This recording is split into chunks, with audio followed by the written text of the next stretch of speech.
Ụtụtụ ọma, ekenekwa m unu. Afọ mbụ Nwaada Gbaraọma Ụzọmmiri. Abụ m onye mgbasa ozi ọma ọdịnala Igbo, bụrụkwa dibịa Igbo. Abụ m onye isi ịchụàjà na Gbaraọma Ọdịnala Temple nke dị n'Enugu steeti.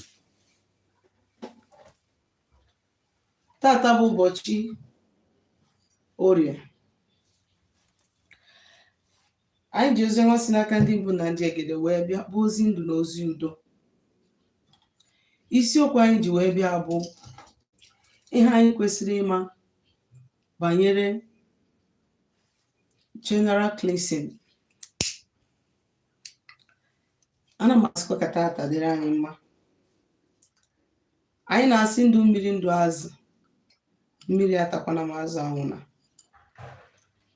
Anyị si nke onye chiri ya zelu, ka egbebelu ma ogobekwaziri, nke si ka ibi ebe na nkụkwa ya. Onye sikwa na ndụ anya ya dị ejisi ya wee gbara aja. Nsị na anyị edu ude ka ebunu, mana anyị ama nna ka ebunu. Anyị azụ ka afịa, mana anyị ama nna ka afịa. Anyị si na mmụọ niile anyị na-achụrụ aja na chi anyị na ezumezu mmụọ niile anyị na-asụ bi ụwa ga-emere anyị ọgụ, chụọrọ anyị iro na asị nwoke, iro na asị nwaanyị, chụọrọ anyị ajọ mmụọ na ajọ mmadụ. Anyị si na bido tata gawa na ọgbaka ga-ebere anyị. Anyị gbuo n'iru na anyị ga-ebute ihe ọma, anyị gbuo n'azụ anyị ga-ebute ihe ọma. Otu anyị kwuru ya ka ọ dị 5. Akara ekwentị anyị bụ 070-373-11663.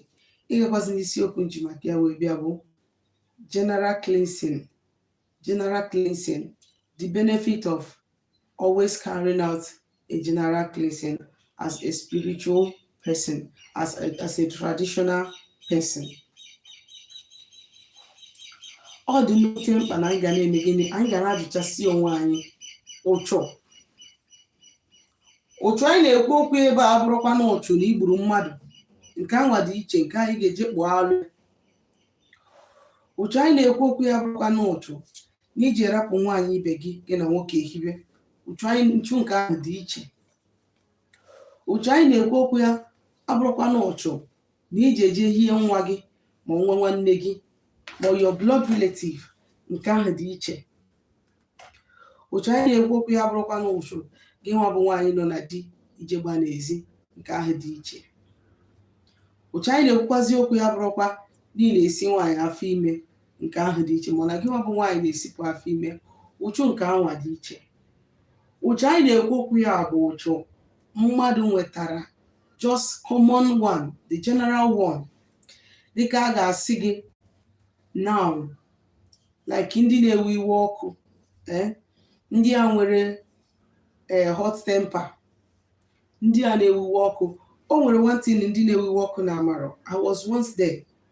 Onye ọbụla na-ewe iwe ọkụ, ịbasiri anya mba, you'll be attracted to a negative energy. Because na gịnị mere? Because of that mba ahụ ịbara. Ọ bụ na ị na-ewe iwe ọkụ na ị na-abụ oke mba, ọ dị mma na ị ga na-eme gịnị? Ajụchasị onwe gị mgbe ọbụla. Ị na-eme enyi nwoke maọbụ eme enyi nwaanyị, maọbụ na iwelu di ma nwee nwunye, ọ dị mma na ị ga na-eme gịnị? Eme general cleansing. Because na onye gị na ya na-abụ nọ, ị mara ebe ọ nọ, ị mara ma ọsọ gị na ya bụ ihe nọ, ka o nwere onye ọzọ ya na ya na-abụ nọ. So the reason ị ga-eji wee na-eme gịnị? E cleanse onwe gị steady, because adị ama ama na ebe o jelu na isiri ya wee je. You cleanse yourself steady. Do you understand? Ọ bụrụ na ị bụ somebody na-eme gịnị? Make carry use of public transport, ị na-eme gịnị? Ị na-cleanse onwe gị steady. Ọ bụrụ na ị bụ onye na-azụ ahịa, n'ihi na-azụ ahịa dịka ịpụọ ebe ị na-aga bụ ebe ị na-afụ different faces, eme exchange pleasantries with them and communication. Ị gasị ya nata, cleanse onwe gị. Ị na-azụ ahịa, different okwu na-abata ebe ahụ ị na-azụ ahịa, enwere need for you to do what? To always cleanse that place. Even your environment where you live, there is need for you to always clean your environment. The reason bụ gịnị? Ọ bụrụ na ị pụọ outside, ma ọ na di gị pụọ outside, ma ọ na nwa gị pụọ outside, ma ọ na mmadụ bịara be gị, onye ahụ eburu energy nke o bu wee bịa, immediately i nyere onye ahụ oche ọ nọrọ ọdụ, the person is going to deposit some energies there. Ọ ga-arapụ some there wee bilie naba. Ọ dị mkpa na ị ga-eme gịnị? Ị ga na-eme gịnị? Ị ga na-cleanse yourself and your environment steady. Maka na ọtụtụ mgbe the kind of problems anyị na-enwe with people anyị na-habi, with our husband, okay, with our children, with our siblings, but as a result of accumulation of bad energy in our environment. That is why we do what? This thing, mgbe ihe abịabịa trigger too much, ọ na-ebute mgbakasị arụ. But i clean your environment, ime cleansing na your environment, arụ megị na-eju onye ọbụla oyi. Just imagine, ọ bụrụ na ị pụtara where you are living is dirty, your compound is very, very dirty. Your compound, ebe ibi, dị dirty. Can you feel comfortable in that compound without sweeping it? No, you will not feel comfortable. Even if you feel or when you meet person, if you looking at the environment, you cannot eat it because what? Because the place is dirty. You need to do what? You need to use your broom and sweep the compound so that you become relaxed. This is what happens to us spiritually when our environment, they are contaminated, they are dirty spiritually. The energy in our environment is very, very dark. The energy in our soul is very, very dark. This is what happened. Bad luck anabia, more negative energy anabia.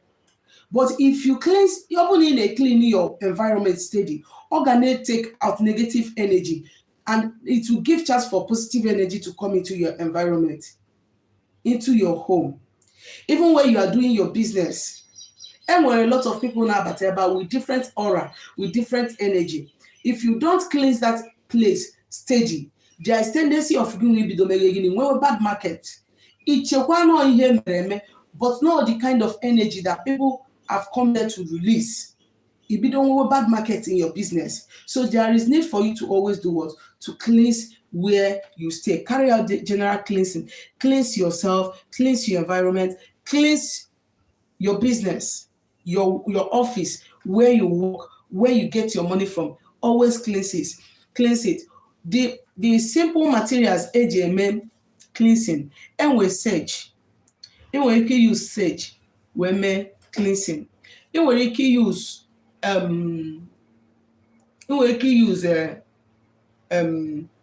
even gravel incense. You can use gravel incense to cleanse your environment.